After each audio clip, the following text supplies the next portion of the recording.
So you know what happened to Jennifer? Broke the high E string. That's not the first Les Paul type guitar that I've done that to. It's nasty habit of I don't have a vibrato bar, so I can't get fancy that way. So I end up overdoing it on my bends. You know, get a little excited and emotional and stuff. Uh, that one, Les Paul types, are 24 and 3/4 inch length from the bridge to the nut. Don't know why they call it a nut, but that's what they call it. This bone here. And this one's a black thing. It's a lubricated, self-lubricated material, kind of a graphite embedded type of plastic, but it's very dense. It lasts a long time. They really cut into it perfect for this extra light strings. Now this is 25-inch scale, so it's only a quarter inch longer. Where my two maple neck guitars are 25 and a half, this is 25, and the Les Paul types are 24 and 3/4.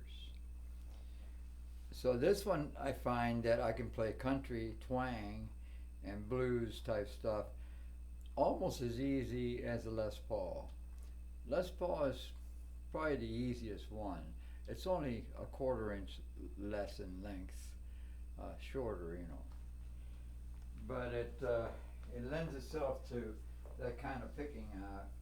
I noticed that a lot of the country stuff, especially if I put it in single coil mode, it's just like this. You just pull the knob out. It has a nice sound to it.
And this one's called Emily with the little flying birdies. Now, they love to perch on their neck.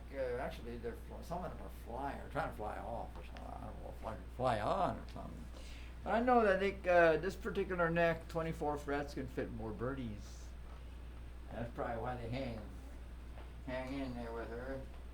Plus, not to mention the love they have for Emily. Emily has, 24 frets. There's some idiosyncrasies. She always has that hair tie. Why? Because you put her on a stand and she's neck heavy. There's a lot more neck. So she'll actually fall forward on her face, so to speak. So I always keep that there, and I never fail to tie it down on that stand there. They spend most of their time on that stand, I imagine. If they're not being played, they only get played one at a time. So that guitar is pretty easy. Sometimes I feel it's almost too easy since I play 25 and a half. There's a certain tension that the strings have. Now Stevie Vaughan also played 25 and a half inch. Hendrix, a lot of people did. And you get used to that certain kind of tension. And Les Pauls are the easiest. Like I break strings a lot. At the high E, I tend to break a lot on the Les Paul type. But that's because it doesn't have a vibrato, so I can't really go places with a Les Paul. Unless I play jazz, then it doesn't matter about bending notes. It's just a lot of quick chromatics and stuff. So on that, I don't break strings. I use it for that. But when I use it for blues, country twang, and psychotic rock, then I tend to get wild on it. And the only alternative you got is to really bend those strings, and that's why that happens. At least with this one, the 1/4 inch longer, the PRS, but you got that nice smooth wangy bar. It is really smooth. And it is a set-in neck. They do it different. Seems like, I don't know if you can see this. This is a very different kind of set-in neck. Because there's not much neck down here at the heel. But they wanted to make this very accessible. You got 24 frets, they get real small. I guess that's why he did that. They get tiny. My fingers are kind of big, so but I can handle it. And the more I play it, the more I get used to it. And it's a beautiful church type guitar. I use it almost explicitly for this church here. It has a great tone. It can get real chunky and full, or it can get slinky with that coil tap. And the way they did it was with a pull-out knob. It affects both pickups in any position that you put this. It's all going to be single coil or humbucker. That's how it is, but you don't miss it. If you look very closely, I don't know if you can see that. That is the knurl knob at the end of that string that was on Jenifer, and I pulled it clean off. So in other words, where it's like twisted around this, it just comes undone. So I'm thinking of next time just when I get fresh brand new strings, taking some Teflon tape and wrapping it tight around those windings so this don't happen. It seems to happen only on that guitar, on Jenifer. And it's because I get excited and wild and careless, I should treat her more gingerly, but I don't. The one that I treat the most gingerly is Emily, the Paul Reed Smith. Uh, it feels delicate, and it feels like I could break it at any moment. Jennifer don't feel like that. She's 10 pounds, you know. So, but the most durable guitars that I've come across are these two. They're just maple necks have that reputation. Telecasters, you can probably get in a bar fight and just beat the hell out of everybody, flatten them out, and crack their skulls, and still be able to play the next night. Anyway, that's some wild guesses there about Telecasters. I don't really like Telecaster tones at all. Roby Canyon was the only one that I enjoyed on a Telecaster. Rest of the dudes, I don't really care that much about. It's just too much treble. You know, dial it back, man. God bless.